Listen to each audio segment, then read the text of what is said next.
Hello everyone, ಮತ್ತೊಮ್ಮೆ ಪ್ರಿಯಾನ್ ಸ್ಟಾರೋಗೆ ಸ್ವಾಗತ. ಇವತ್ತಿನ ರೀಡಿಂಗ್ನಲ್ಲಿ ನೀವು ಮರೆಯಲಾರದ ವ್ಯಕ್ತಿಗೆ ನಿಮ್ಮ ನೆನಪಿರಬಹುದೇ? ಹಾಗೆ ಕೇಳೋಣ. ಇದೊಂದು ಟೈಮ್ಲೆಸ್ ಜನರಲ್ ರೀಡಿಂಗ್ ಆಗಿರುತ್ತೆ, ಹಾಗೆ ಕಲೆಕ್ಟಿವ್ ಎನರ್ಜಿನಲ್ಲಿರುತ್ತೆ. ಯಾರ್ಯಾರು ನನಗೆ ಸಬ್ಸ್ಕ್ರೈಬ್ ಮಾಡ್ತಾ ಇದ್ದೀರಾ, ಕಮೆಂಟ್ಸ್ ಮಾಡ್ತಾ ಇದ್ದೀರಾ, ತುಂಬ ಧನ್ಯವಾದಗಳು. ಇದೊಂದು ಜನರಲ್ ರೀಡಿಂಗ್ ಆಗಿರುತ್ತೆ. ನಿಮ್ಮ ಲೈಫಲ್ಲಿ ಹೆಚ್ಚಿನ ಕ್ಲಾರಿಟಿ ಬೇಕಿದ್ರೆ ನೀವು ಪರ್ಸನಲ್ ರೀಡಿಂಗ್ ತಗೋಬಹುದು. ಹಾಗೆ ನನ್ನ ಹಳೆಯ ವಿಡಿಯೋಗಳನ್ನ ಸಹ ನೋಡಬಹುದು.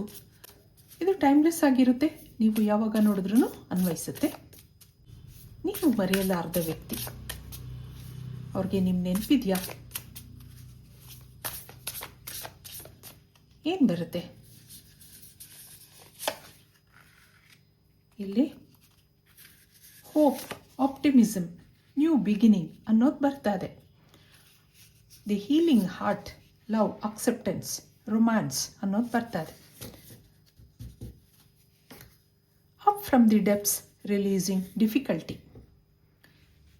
ಇಲ್ಲಿ ಡಿವೈನ್ ಪ್ರೆಸೆನ್ಸ್ ಇದೆ. The force of love and creation. ಹೌದು, ನೀವು ಯಾರನ್ನೋ ಇಷ್ಟಪಟ್ಟಿದ್ದೀರಾ, ಅವ್ರನ್ನ ಮರೆಯೋಕ್ಕಾಗ್ತಾ ಇಲ್ಲ. ಸುತ್ತಿ ಬಳಸಿ ಎಲ್ಲೂ ಹೋದ್ರೂ ಅವ್ರ ನೆನಪುಗಳು ಬರ್ತಾ ಇರುತ್ತೆ. ಎಷ್ಟು ಮರಿಬೇಕು ಅಂದ್ರೂ ಆಗಾಗ ನೆನಪಾಗ್ತಾ ಇರುತ್ತೆ. ಈ ಎಲ್ಲ ಫೀಲಿಂಗ್ಸು ಯಾಕೆ? ನನ್ನ ಕೊನೆ ಉಸಿರಿರೋ ತನಕ ಇದೆಲ್ಲ ಹೀಗೆ ನೆನಪಿರುತ್ತಾ ನನಗೆ? ಹಾಗೆಲ್ಲ ನೀವು ಯೋಚನೆ ಮಾಡೋದಿದೆ. ನಾನೇನೋ ಹೀಗೆ ಯೋಚನೆ ಮಾಡ್ತಾ ಇದ್ದೀನಿ, ಅವ್ರಿಗೂ ನನ್ನ ನೆನಪಿದ್ಯಾ? ನಾವು ಹಿಂದೆ ಕಳೆದ ಸಂತೋಷದ ದಿನಗಳು, ನಮ್ಮ ಫ್ರೆಂಡ್ಶಿಪ್ಪು ನೆನಪಿದ್ಯಾ? ಹಾಗೆಲ್ಲ ನೀವು ಯೋಚನೆ ಮಾಡ್ತಾ ಇದ್ದೀರಾ. ನೀವೊಂದು ಭಾವನಾತ್ಮಕವಾಗಿರುವಂತಹ ವ್ಯಕ್ತಿ. ನಿಮ್ಮನ್ನು ನೀವು ಎಷ್ಟೇ ಬ್ಯುಸಿ ಮಾಡಿಕೊಂಡ್ರೂ ಆ ನೆನಪುಗಳು ಆಗಾಗ ಬರ್ತಾ ಇರುತ್ತೆ. That's the force of love ಅನ್ನೋದಿಲ್ಲಿದೆ. ಅಲ್ಲೊಂದು ಡಿವೈನ್ ಪ್ರೆಸೆನ್ಸ್ ಇದೆ. ಅಂದರೆ ನಿಮ್ಮ ಪ್ರೀತಿ ನಿಷ್ಕಲ್ಮಶವಾಗಿದೆ. ನೀವು ಅವರಿಂದ ಏನೂ ಎಕ್ಸ್ಪೆಕ್ಟ್ ಮಾಡಿರಲಿಲ್ಲ. ಭಾವನಾತ್ಮಕವಾಗಿ ಕನೆಕ್ಟ್ ಆಗಿದ್ರಿ, ಆದರೆ ಏನೋ ಕಾರಣಗಳಿಂದ ಅವರು ನಿಮ್ಮಿಂದ ದೂರ ಆಗಿದ್ದಾರೆ. ಇಲ್ಲಿ ಮುಂದೆ ಏನಿದೆ? ಯಾಕೆ ನಿಮಗೆ ಆ ವ್ಯಕ್ತಿ ಅಷ್ಟೊಂದು ನೆನಪಾಗ್ತಾ ಇದ್ದಾರೆ? ಅವ್ರಿಗೂ ನಿಮ್ಮ ನೆನಪಿದ್ಯಾ? ಕೇಳೋಣ.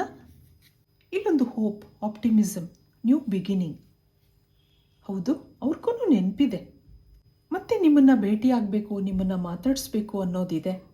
ಅಲ್ಲೊಂದು ನಿಜವಾದ ಪ್ರೀತಿ ಇತ್ತು. ನಿಮ್ಮನ್ನು ಅಕ್ಸೆಪ್ಟ್ ಮಾಡ್ಕೊಂಡಿದ್ರು. ಮುಂದೆ ನಿಮ್ಮ ಜೊತೆ ಜೀವನ ಮಾಡಬೇಕು, ಚೆನ್ನಾಗಿರಬೇಕು ಅನ್ನೋ ಮನಸ್ಸಿತ್ತು. ಇಲ್ಲಿ ಅವ್ರ ಲೈಫಲ್ಲಿ ಏನೋ ಕಷ್ಟಗಳಿತ್ತು, ಏನೋ ಡಿಫಿಕಲ್ಟೀಸ್ ಇತ್ತು. ಅದರಿಂದ ನಿಮಗೆ ಬೆನ್ನು ತಿರುಗಿಸಿ ಹೋಗಿದ್ದಾರೆ ಅವರು. ಆದರೆ ಹೋಪ್ಸ್ ಇದೆ.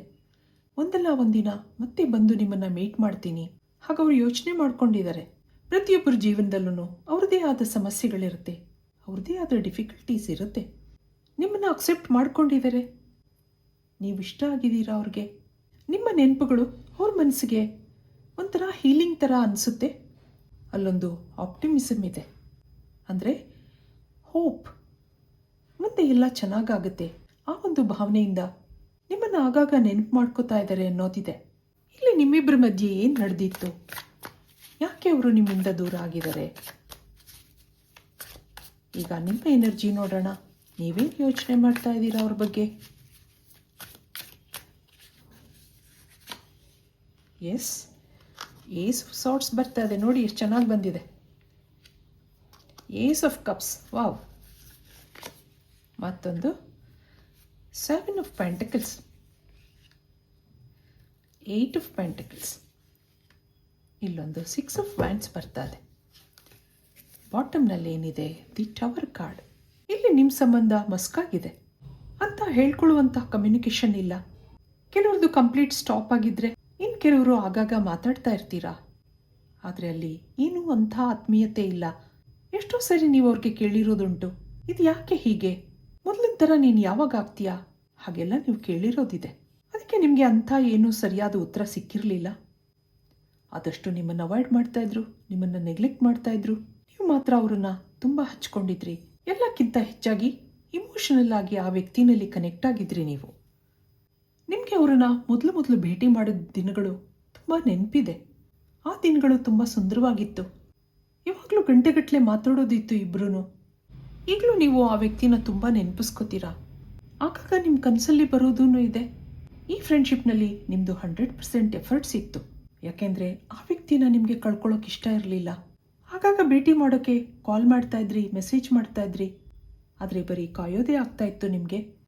ನಿಮಗೋಸ್ಕರ ಟೈಮ್ ಕೊಡ್ತಾ ಇರಲಿಲ್ಲ, ನಿಮಗೆ ತುಂಬ ವೆಯ್ಟ್ ಮಾಡಿಸ್ತಾ ಇದ್ರು. ಆದ್ರೂ ನೀವು ಬೇಜಾರು ಮಾಡ್ಕೋತಾ ಇರಲಿಲ್ಲ. ಏನೋ ಬ್ಯುಸಿ ಆಗಿರಬಹುದು, ಹಾಗೆಲ್ಲ ನಿಮಗೆ ನೀವೇ ಸಮಾಧಾನ ಮಾಡ್ಕೋತಾ ಇದ್ರಿ.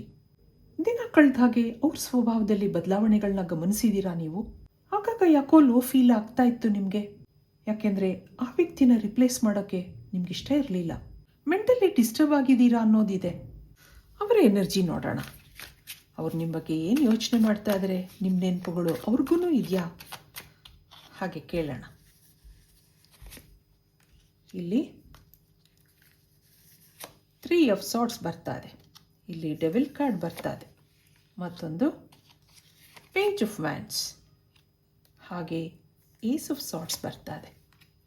ಇಲ್ಲೊಂದು ಫೂಲ್ ಕಾರ್ಡ್ ಇದೆ, ಇಲ್ಲಿ ಕಿಂಗ್ ಆಫ್ ಸಾರ್ಟ್ಸ್ ಇದೆ.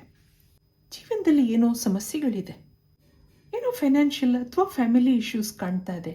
ನಿಮ್ಮನ್ನು ಇಷ್ಟಪಟ್ಟಿದ್ದಾರೆ ಸರಿ, ಆದರೆ ತನ್ನ ಪರಿಸ್ಥಿತಿಗೆ ತನ್ನ ಮೇಲೆ ಸಿಟ್ಟು ಬರ್ತಾ ಇದೆ. ಯಾಕೋ ಯಾವುದೂ ಕೆಲಸಗಳಾಗ್ತಾ ಇಲ್ಲ, ತಾನು ಅಂದ್ಕೊಂಡಂಗೆ ಏನೂ ನಡೀತಾ ಇಲ್ಲ. ಸರಿಯಾದ ಜಾಬ್ ಇಲ್ಲ ಅಥವಾ ಮಾಡ್ತಿರೋ ಬಿಸ್ನೆಸ್ ಅಷ್ಟೊಂದು ಸರಿಯಾಗಿ ನಡೀತಾ ಇಲ್ಲ. ಮನೆಯಲ್ಲೂ ಇಶ್ಯೂಸ್ ಇರೋದ್ರಿಂದ ಈ ವ್ಯಕ್ತಿ ಡಿಸ್ಟರ್ಬ್ ಆಗಿದ್ದಾರೆ ಅನ್ನೋದಿದೆ. ಈ ಕನೆಕ್ಷನಲ್ಲಿ ಅನ್ಸರ್ಟೆನಿಟಿ ಇತ್ತು. ನಿಮ್ಗೇನೇನೋ ಮಾತುಗಳನ್ನೂ ಕೊಟ್ಟಿರಬಹುದು, ಆದರೆ ಅದನ್ನು ನಡೆಸ್ಕೊಡ್ತೀನಿ ಅನ್ನೋ ಭರವಸೆ ಅವ್ರಿಗಿರಲಿಲ್ಲ. ತನ್ನ ಮೇಲೆ ತನಗೇ ನಂಬಿಕೆ ಇರಲಿಲ್ಲ. ಹಾಗಿರೋದ್ರಿಂದ ನಿಮ್ಮಿಂದ ದೂರ ಆಗಿದ್ದಾರೆ ಅನ್ನೋದಿದೆ. ಮನಸ್ಸು ಒಡೆದಿದೆ, ನಿಮ್ಮನ್ನು ಅಕ್ಸೆಪ್ಟ್ ಮಾಡ್ಕೊಂಡಿದ್ದಾರೆ, ಆದರೆ ಏನೂ ಆ್ಯಕ್ಷನ್ ತೊಗೊಳಕ್ಕಾಗ್ತಾ ಇಲ್ಲ. ಲೈಫಲ್ಲಿ ಡಿಫಿಕಲ್ಟೀಸ್ ಇದೆ, ಆದ್ರೂ ನಿಮ್ಮ ಮೇಲೆ ಸ್ಟ್ರಾಂಗ್ ಫೀಲಿಂಗ್ಸ್ ಇದೆ. ಒಂದಲ್ಲ ಒಂದಿನ ಇದು ಸರಿಯಾಗುತ್ತೆ, ನಾನು ಮತ್ತೆ ನಿಮ್ಮನ್ನು ಭೇಟಿ ಮಾಡ್ತೀನಿ. ನಿಮ್ಮ ನೆನಪು, ನಿಮ್ಮ ಜೊತೆ ಕಳೆದಂಥ ದಿನಗಳು ಆಗಾಗ ನೆನಪಾಗ್ತಾ ಇರುತ್ತೆ. ಆದರೆ ಅಲ್ಲೊಂದು ಹೆವಿ ಎನರ್ಜಿ ಇದೆ. ಅವ್ರು ಹೇಳಿದ ಮಾತುಗಳನ್ನ ನಡ್ಸ್ಕೊಡೋಕ್ಕಾಗ್ತಾ ಇಲ್ವಲ್ಲ ಅನ್ನೋ ರಿಗ್ರೆಟ್ಸ್ ಇದೆ. ಮತ್ತೆ ನನ್ನ ಬದುಕಲ್ಲಿ ಸೂರ್ಯನ ಬೆಳಕು ಬರುತ್ತೆ, ಎಲ್ಲ ಕಷ್ಟಗಳು ಕಡಿಮೆ ಆಗುತ್ತೆ, ಆ ಒಂದು ನಂಬಿಕೆನಲ್ಲಿದ್ದಾರೆ ಅನ್ನೋದಿದೆ. ಇದಕ್ಕೆ ಯೂನಿವರ್ಸಿಂದ ಏನು ಮೆಸೇಜ್ಗಳು ಬರುತ್ತೆ ನೋಡೋಣ. ಏನು ಗೈಡೆನ್ಸ್ ಕೊಡುತ್ತೆ ನಿಮಗೆ? ಜಸ್ಟಿಸ್, ಮತ್ತೊಂದು 4 ಆಫ್ ವಿಂಟರ್, ಹಾಗೆ ಈಗೋ, ಮತ್ತೊಂದು ದಿ ಹೈ ಪ್ರಿಸ್ಟೆಸ್. ಇಲ್ಲೊಂದು ಚಾರಿಯಟ್ ಕಾರ್ಡ್ ಬರ್ತಾ ಇದೆ. ಇಲ್ಲೊಂದು ಸಕ್ಸಸ್ ಇದೆ. ಅವ್ರು ನಿಮ್ಮ ಡೆಡಿಕೇಟೆಡ್ ಪಾರ್ಟ್ನರ್ ಆಗಿದ್ದಾರೆ. ಸದ್ಯದಲ್ಲೇ ನಿಮ್ಮನ್ನು ಭೇಟಿಯಾಗಬೇಕು ಅನ್ನೋದಿದೆ ಅವ್ರಿಗೆ. ಇಲ್ಲಿ ಇನ್ನೇನಿದೆ ನೋಡೋಣ. ಮುಂದೆ ಅವ್ರ ಸ್ವಭಾವದಲ್ಲಿ ಚೇಂಜಸ್ ಆಗುತ್ತೆ ಅನ್ನೋದಿದೆ. ಏನೋ ಒಂದು ಡಿಸಿಷನ್ ತಗೋತಾರೆ. ನಿಮ್ಮ ಮೇಲೆ ಕೇರಿಂಗ್ ಭಾವನೆ ಇದೆ, ಕನ್ಸರ್ನ್ ಇದೆ. ಆಗಾಗ ನಿಮ್ಮ ಬಗ್ಗೆ ಒಬ್ಬರೇ ಕೂತು ಯೋಚನೆ ಮಾಡೋದಿದೆ. ಆದ್ರೂ ಯಾವುದೋ ಪರಿಸ್ಥಿತಿನಲ್ಲಿ ಸಿಕ್ಕಾಕೊಂಡಿದ್ದೀನಿ ಅಂತ ಅನ್ನಿಸ್ತಾ ಇದೆ ಅವ್ರಿಗೆ. ನಿಮ್ಮನ್ನು ಮರೆತು ನನ್ನ ಸಮಸ್ಯೆಗಳ ಬಗ್ಗೆನೇ ಹೆಚ್ಚು ಯೋಚನೆ ಮಾಡ್ತಾ ಇದ್ದೀನಾ ಹಾಗೆಲ್ಲ ಅವ್ರು ಯೋಚನೆ ಮಾಡ್ತಾ ಇದ್ದಾರೆ. ಏನೋ ಫೈನಾನ್ಷಿಯಲ್ ಇಶ್ಯೂಸಲ್ಲಿ ಸಿಕ್ಕಾಕೊಂಡಿದ್ದಾರೆ ಅನ್ನೋದಿದೆ. ಹಾಗಿರೋದ್ರಿಂದ ಅಲ್ಲೇನೋ ಹೆದರಿಕೆ ಇದೆ, ಏನೋ ಯೋಚನೆಗಳೂ ಇದೆ. ಅದರಿಂದ ಸ್ವಲ್ಪ ಕಾಲ ನಿಮ್ಮನ್ನು ಮರ್ತಿದ್ದಾರೆ, ಆದರೆ ಆಗಾಗ ನೀವು ನೆನಪಿಗೆ ಬರ್ತಾ ಇರ್ತೀರಾ. ಈಗ ಸೈಲೆಂಟ್ ಆಗಿದ್ದಾರೆ ಸರಿ, ಆದರೆ ಮುಂದೆ ಇದೆಲ್ಲ ನಿಮ್ಮ ಜೊತೆ ಶೇರ್ ಮಾಡ್ಕೋಬೇಕು, ನಿಮಗೆಲ್ಲ ಹೇಳ್ಕೋಬೇಕು ಅನ್ನೋದಿದೆ. ಇಲ್ಲಿ ಏಂಜಲ್ಸಿಂದ ನಿಮಗೆ ಮತ್ತೆ ಏನು ಬರುತ್ತೆ, ಏನು ಮೆಸೇಜ್ ಬರುತ್ತೆ ಕೇಳೋಣ. ಇಲ್ಲೊಂದು ಅಟ್ಯಾಚ್ಮೆಂಟ್ ಬರ್ತಾ ಇದೆ, ಲಾಂಗಿಂಗ್, ಡೆಸ್ಪ್ರೇಷನ್, ಕನ್ಫ್ಯೂಷನ್, ಅನ್ಸರ್ಟೆನಿಟಿ ಅನ್ನೋದಿದೆ ನೋಡಿ. ಕನೆಕ್ಷನ್ಸ್, ಪಾರ್ಟ್ನರ್ಶಿಪ್, ಕಾಂಟ್ರಾಕ್ಟ್, ಕಮಿಟ್ಮೆಂಟ್ ಅನ್ನೋದು ಬರ್ತಾ ಇದೆ. Travel, A change in the location.